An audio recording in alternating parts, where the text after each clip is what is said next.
우리가 살아가면서 좋은 소식, 기쁜 소식을 접하는가 하면 때로는 슬픈 소식, 흉한 소식도 들려지게 됩니다. 개인적으로 또 가정적인 기쁜 소식, 슬픈 소식이 있을 수 있고 또 교회 공동체적 차원에서 또 인류적 차원에서 있을 수 있는데 우리 개인적이고 온 인류를 향한 가장 기쁘고 큰 기쁜 소식은 예수 그리스도가 이 땅에 오셨다는 소식인 줄로 믿습니다. 주님이 오셨다는 사실이 그보다 더 큰 기쁨의 소식은 없어요. 오늘 그 말씀을 나누며 은혜를 나누려고 합니다. 예수 그리스도가 이 땅에 오시게 된 의미는 하나님께서 온 인류를 사랑하셨기 때문에 독생성자 예수님을 이 땅에 보내셨다고 그렇게 말씀합니다. 태초로부터 인생은 하나님의 은혜 아래 마음껏 누리며 살 수 있는 은혜를 저버리고 불순종으로 죄를 지어 타락하게 됩니다. 이게 바로 창세기 3장에 나오지요. 대표적인 아담아 인간, 사람이 죄를 짓는 그 죄의 모습이 그래서 선악의 열매를, 실과를 따먹어서 그 열매가 우리 속에 퍼져 독이 퍼지듯 우리가 그때 죄가 들어왔다. 그런 의미가 아니라 하나님께서 먹지 말라던 선악과 열매를 따먹음으로 범죄한 사실, 즉 불순종의 죄를 범했기 때문에 죄인 된 인생이 된 겁니다. 죄인은 거룩하신 하나님 앞에 설 수도 없고 하나님의 복을 받을 수도 없어요. 그래서 하나님과의 단절, 하나님과의 관계가 끊어지게 됩니다. 그렇게 아름답고 좋았던, 손만 뻗치면 실과를 얻을 수 있던 에덴 동산은 다 막혀져 있어요. 화염거물을 두르시고 다시는 접근하여서 생명과를 못 따먹도록 그들을 내쫓으십니다. 내쫓으셔서 그냥 방치하신 게 아니라 그래도 양을 잡아서 가죽을 입혀 쫓겨보내시면서 그들을 향한 하나님의 연민의 사랑은 끊임이 없습니다. 도저히 인간들로서는 죄의 문제를 해결할 수가 없으니까 하나님께서 모세를 통해서 율법을 주세요. 하나님 앞에 죄를 짓는 인생들이 죄사함 받는 비결은 바로 양이나 소나 가난한 사람들 비둘기를 잡아서 각이 뜯어지고 제물로 하나님께 드려질 때 내가 대신 죽어야 되는 아픔, 그 대신 이 희생 제물이 대신해서 죽는다는 그 의미를 깊이 새기면서 제사 드리도록 했습니다. 그러면 용서해 주마라는 거예요. 온 인류, 온 백성, 그 당시 이스라엘 민족으로 말하면 전체 백성에 대한 죄사함은 7월 10일 날 대속죄일, 대제사장이 지성소에 들어가서 바로 제사 드리는 그 의식을 통해서 죄사함 받는 은혜의 비결을 주셨어요. 그래도 여전히 형식적으로 제사 드릴 뿐 하나님 앞에 그 죄인된 모습이 청산되지 않아요. 하나님께서는 인류를 보다 못해 자신의 독생 성자 예수 그리스도를 이 땅에 보내셔서 그를 희생 제물로 삼으시고 그를 믿는 자마다 죄사함 받고 의롭다 인침받고 하나님의 자녀가 되는 권세를 주신 이 십자가의 도를 우리들로 하여금 은혜를 입게 하셨습니다. 그래서 이 땅에 예수님을 보내신 거지요. 다른 조건이 없어요. 우리 위에 오셨다고 하는 만왕의 왕 만주의 주 그리스도를 주로 영접하고 믿으면 되는 겁니다. 그 은혜를 우리에게 주셨어요. 이게 바로 큰 기쁨의 좋은 소식입니다. 그런데 보세요. 청년의 모습으로, 장년의 모습으로 이 땅에 오실 수도 있는데 어린 아이의 모습으로 이 땅에 오셔서 요셉의 가정을 택하시고 거룩한 어머니 성모 마리아를 통해서 이 땅에 오신 참 하나님, 참 사람 예수 그리스도, 그분은 참으로 신비입니다. 그분이 이 땅에 오실 것을 미리 선견 선지자를 통해서 예언한 바가 돼 있어요. 우리가 잘 아는 대로 이사야 선지자, 우리 위에 죽으실 주님에 대해서 이렇게 구체적으로 예언합니다. 700여 년 전에 그가 찔림은 우리의 허물 때문이요 그가 상함은 우리의 죄악 때문이라. 그가 징계를 받음으로 우리가 평화를 누리고 그가 채찍에 맞음으로 우리가 나음을 입었도다. 여러분, 우리 주님이 대신 그렇게 채찍에 맞고 죽으심으로 참 평화를 누리게 하시고 우리를 살리셨다는 겁니다. 그 은혜를 우리에게 주셨어요. 그런데 어린 아이의 모습으로 이 땅에 오실 것에 대한 예언의 말씀이 미가 선지자를 통해서 오늘 구체적으로 오늘 우리에게 주셨습니다. 그 말씀은 바로 이런 말씀이에요. 미가 선지자를 통해서 주시는 하나님의 말씀이 바로 이렇게 기록되어 있습니다. 베들레헴 에브라다야, 너는 유다 족속 중에 작을지라도 이스라엘을 다스릴 자가 내게서 내게로 나올 것이라. 그의 근본은 상고의 영원에 있느니라. 베들레헴 에브라다, 이 베들레헴 고을에 바로 우리 주님이 오신다는 겁니다. 이스라엘 중에서 가장 작을지라도 초라한 마을이지요. 오늘날에는 예수님의 탄생지라에서 관광 상품도 있고 도시처럼 그렇게 변했습니다만 예수님 당시에는 아주 작은 고을이에요. 그곳에 너희를 다스릴 자가 온다는 겁니다. 그러면 이스라엘 나라의 왕이 온다. 그뿐만 그 뜻이 아니라 인류를 위한 구원주의 왕으로 오시는데 그의 근본이 요셉 집안, 그 집안에 오셔서 한 혈통이 아니라 그의 근본은 상고의 영원에 있다. 즉 하나님이란 말입니다. 하나님이 인간의 육신을 입고 이 땅에 오신다는 것을 미가 선지자를 통해서 우리에게 말씀하신 바 되었습니다. 베들레헴 땅에 오셨다. 성탄절이 뭔가, 크리스마스가 뭔가 하면 어린아이들은 산타클로스가 선물 주는 날 그렇게 알지만 바로 예수님이 이 땅에 오셨는데 베들레헴 말구육간에서 탄생하신 주님의 날입니다. 12월 25일이 예수님이 오신 날이 맞네 안 맞네 그렇게 따질 필요가 없어요. 이 땅에 오신 예수 그리스도, 인류를 위해서 이 땅에 오신 한 날, 바로 우리 위에 분명히 역사적인 예수님이 이 땅에 오신 그날을 우리가 기뻐하며 기다리면서 성탄절 절기 4주를 대림절 1주, 2주, 3주, 4주 이렇게 지키잖아요.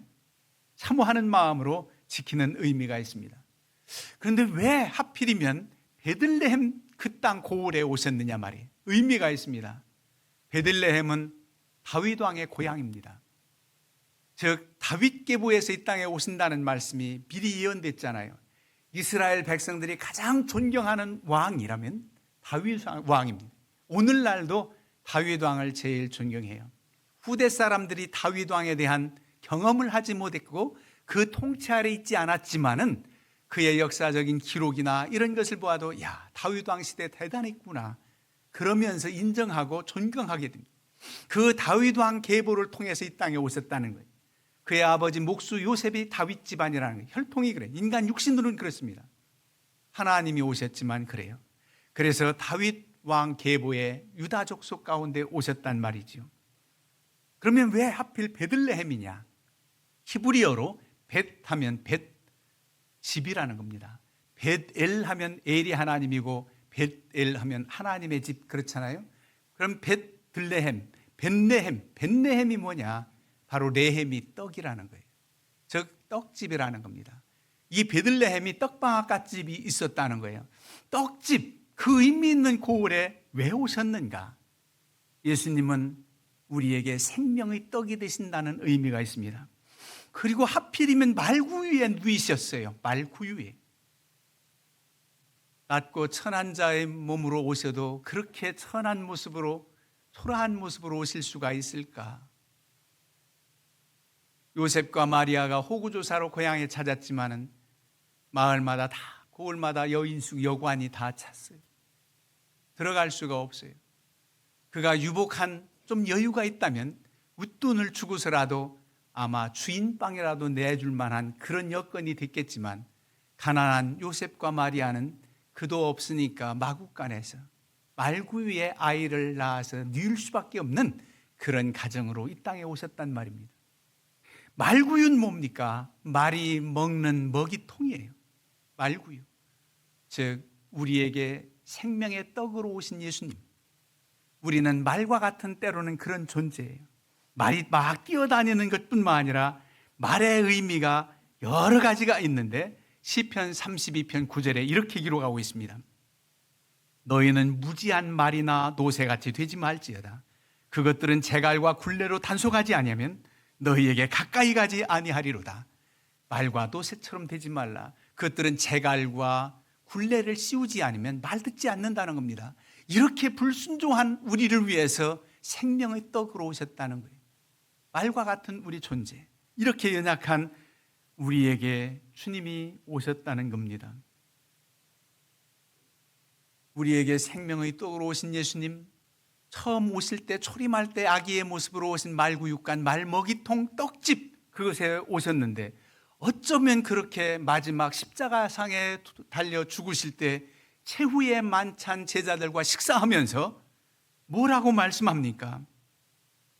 그때 이렇게 말씀해요. 나는 하늘에서 내려온 살아있는 떡이니 사람이 이 떡을 먹으면 영생하리라. 내가 줄 떡은 곧 세상의 생명을 위한 내 살이니라.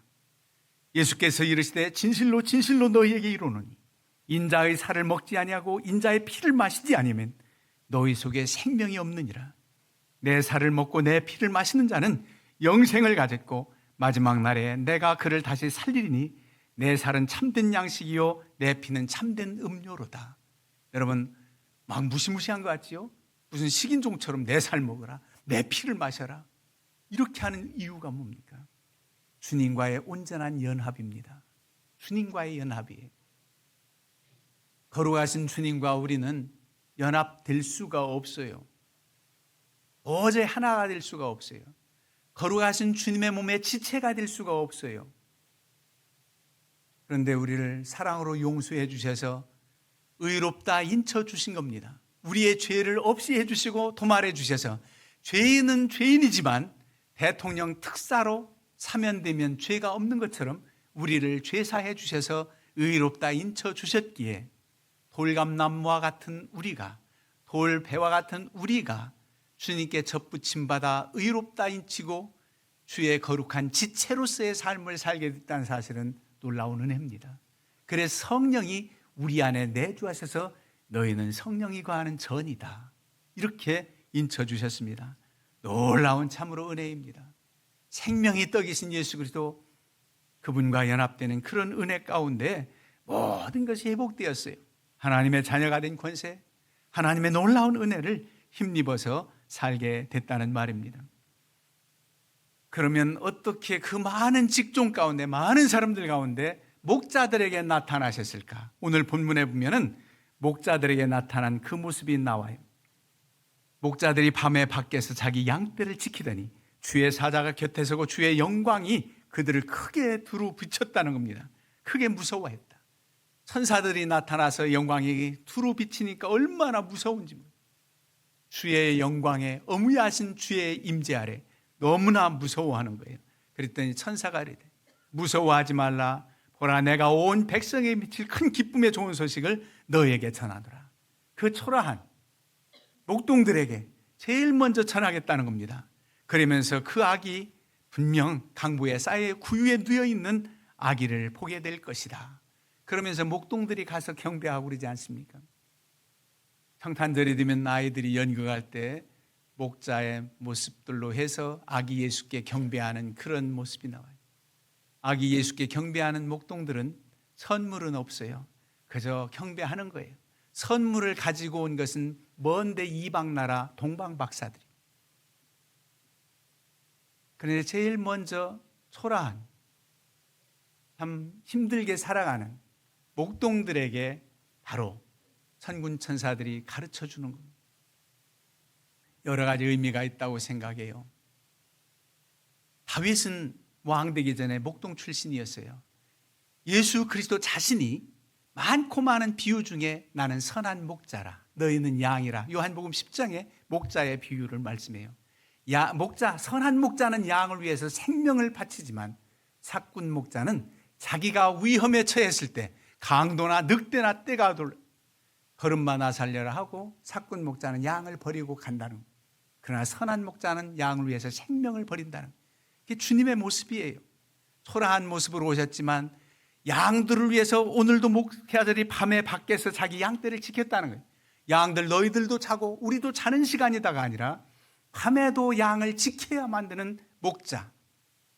그 모습이 바로 그들에게 먼저 보이셨다는 겁니다. 그들은 하늘을 바라보는 사람들입니다. 그들은 초라한 그런 생활하지만은 양을 자기 생명처럼 소중히 여기고 지키고 기르는 사람들입니다. 그리고 그들은 오늘은 이곳, 내일은 저곳으로 이동하면서 살아가는 이들이, 이 놀랍고 크고 기쁜 소식이 그 당시에 전해질 수 있는 사실은 바로 목동들입니다. 항상 시족사회에서 자기 고향, 이 사는 터전을 떠나기만 하면 죽는 줄로 말하는 옛날 시대에 목동들은 목초지를 찾아서 오늘은 이곳, 내일은 저곳, 그렇게 떠나는 사람들이 떠날 때마다 주님 오신 그 귀한 소식을 왜 전하지 않겠습니까? 그 소식을 전할 거예요. 놀라운 경험이잖아요. 주의 영광이 두루 비치면서 떨고 있을 때 두려워하지 말라. 너희를 위해서 구원주가 이 땅에 오셨다. 그 경험은요, 목동 생활하면서 놀라운, 저는 그들 가운데 생각을 해봤어요. 이 말씀을 묵상하면서 아마 목동이 이곳 저곳 양을 치면서 전했기도 했겠지만 그 중에는 이 놀라운 소식을 만민에게 전하느라 목동 일도 저버리고 최초의 주님을 증거하는 선교사가 되지 않은가, 그럴 정도로 생각이 됩니다. 얼마나 놀라운 경험입니다. 목동들의 모습이 그렇잖아요. 야곱이 요셉에게 너 형들 세겜 땅에서 양들을 칠 텐데 가서 안부를 묻고 와라. 돌아보게 보냈습니다. 세겜에 이르렀더니 세겜 땅에 형들이 없어요. 사람들에게 묻습니다. 우리 형님들이 어디로 갔는지 아세요? 네, 도단으로 가봐라. 도단 땅에 가니까 거기서 만났잖아요. 이렇게 이동하는 목동들이 주의 복음을 전했다는 거죠. 주님이 오신 소식을 만민에게 전하는 그런 이들이었다는 사실입니다. 그래서 오늘날 우리들에게도 주님 모시고 주님으로 인하여 구원받은 기쁨 감격의 소식, 이 땅에 오신 예수 그리스도, 그분을 증거하고 또 우리는 하나 더 있다면 다시 오실 예수님을 준비하며 선포하는 사명이 우리에게 있는 것입니다. 여러분, 우리 주님께 또 황금과 유향과 몰약을 바친 선물한 동방 박사들의 이 얘기를 생각해 볼 수가 있습니다. 그 많고 많은 선물 중에 왜 이 세 가지를 예수님께 드렸을까? 황금은 왕을 상징합니다. 만왕의 왕, 만주의 주. 그래서 주 앞에서 통치받는 모든 백성들은 참으로 참 평화를 누리게 됩니다. 왕으로 인정하고 나의 구원주로 인정하는 이들에게 바로 이런 은혜가 있단 말이지요. 유향은 뭐냐 하면 대제사장이 성전에 향불을 피우는 유향입니다. 이 유향은 대제사장의 역할이에요. 예수 그리스도는 참으로 왕 중의 왕, 우리 구원주 참 통치자이랍니다. 예수 그리스도는 영원한 대제사장이라 히브리서의 말씀도 나오죠. 대제사장이 그 백성들을 위해서 1년 1차 속죄 제사를 드리는 그런 또 번거로운 제사가 아니라 단번에 자신이 십자가에 달려 죽으심으로 우리 죄를 대속하신 영원한 대제사장의 역할, 그 의미가 유향입니다. 마지막으로 몰약은 시신에 바르는 약입니다. 더운 나라에서 빨리 썩지 않도록 바르는 이 약이 바로 몰약입니다. 이 몰약은 의미가 뭐냐 하면 부활하시는 예수님을 상징해요. 영원히 썩지 않고 쇠하지 않고 부활하시는 주님의 의미가 있습니다. 이 사실을 우리에게 가르쳐 주는 겁니다. 이런 놀라운 은혜를 우리에게 주신 주님이시라는 말씀이지요. 여러분, 우리 주님께서 이렇게 우리 위에 오셨다는 사실을 선포해야 될 사명이 우리에게 있고, 우리는 또 오신 주님을 기쁘다고 영광 돌리는 것뿐만 아니라 장차 다시 오실 예수님을 맞이할 거룩한 신부로서 준비하는 그런 삶을 살아가야 되는 것이 마땅한 것입니다. 그분은 우리의 질고 우리의 모든 고통, 우리의 모든 것을 대신 지시고 참 평화를 주시는 분이십니다. 그 평화를 누구에게 주느냐? 오늘 본문에 지극히 높은 곳에서는 하나님께 영광이요 땅에서는 하나님이 기뻐하신 사람들 중에 평화로다. 땅에서는 조건이 있어요. 하나님께 영광이 되고 땅에서 우리가 평화를 입을 수 있는 사람 누구냐? 하나님이 기뻐하신 사람들이라는 겁니다. 아무에게나 평화가 임한다는 게 아니에요. 하나님이 기뻐하시는 사람, 하나님이 기뻐하시는 사람이 누구냐? 바로 예수 그리스도가 우리의 구원주로 오셨다는 사실을 믿고 다시 오실 예수 그리스도 심판주로 오실 분을 믿는 믿음의 사람을 하나님이 가장 기뻐하시는 사람이, 믿음 있는 사람을 하나님이 기뻐하시는 사람이, 이런 이들에게 참 평화가 임한다는 것입니다. 이 땅 살아가는 동안에 우리에게 힘이 되시고 위로가 되시는 주님, 아기 예수님으로 오셨지만은 아기 예수님에게 커다란 위로가 되신 그 부모의 모습을 한번 생각해 보세요. 요셉과 마리아, 참으로 그렇게 유복한 가정을 이룬 그런 사람이에요. 하층의 어떤 생활을 할 수밖에 없었던 그런 부모의 가정에, 육신의 가정에 오셨단 말이에요. 예수님께서 아기 예수님 때 헤로드 왕의 지시를 따라 명령을 따라서 2살 밑에 아이들이 다 죽어갈 때 예수님은 피신하지 않을 수가 없었지요. 애굽으로 피신을 갑니다. 여러분, 그때 그 애굽에 그냥 갈 수 있겠습니까? 그렇게 동방박사들의 선물 받은 것이 큰 그들의 생활, 그들이 애굽 나라 피신할 수 있는 자금이 됐다고 저는 생각합니다. 지금도 애굽 피란교회가 있어요. 예수님의 피란교회. 그 길을 이렇게 부모된 이들에게 아기 예수님 때문에 받은 그 선물이 부모에게 위로가 되었고 커다란 예물이 되었다, 그런 생각이 가져집니다. 우리의 모두의 위로자가 되시고 우리의 문제의 해결자가 되신 예수 그리스도, 영원하신 왕, 그는 상고로부터 영원으로부터 오신 주님, 참 하나님, 참 사람으로 오셨다는 이 사실을 우리가 믿고 이 기쁜 소식을 만민에게 선포하는 사명이 우리에게 있다는 사실을 알고 증거하시는 우리 성도님들 되시기를 주님의 이름으로 부탁을 드립니다.